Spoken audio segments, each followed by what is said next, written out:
Sa iba pang balita, ipinahayag ni Pangulong Rodrigo Duterte na lalabas na ng kanyang kampo si Moro National Liberation Front Founding Chairman Nur Miswari.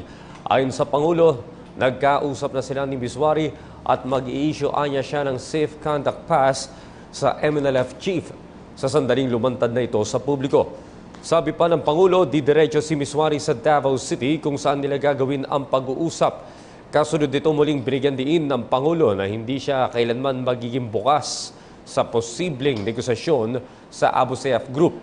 Noong isang linggo, nagpahayag na rin ang palasyo na hindi nila opsyon ang pagbibigay ng amnestiya sa teroristang grupo. Ngayon kasi ganito, let me just give me about para malaman ninyo ang nakausap ko na ang Communist Party of the Philippines. We are talking.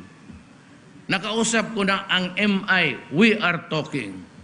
Nur Miswari is scheduled to get out from his camp. Bigyan ko lang siya ng conduct pass. He will go to Davao. We will talk. Hi, ako si Ria Fernandez. Mag-subscribe na sa PTV YouTube channel. I-click lang ang subscribe button.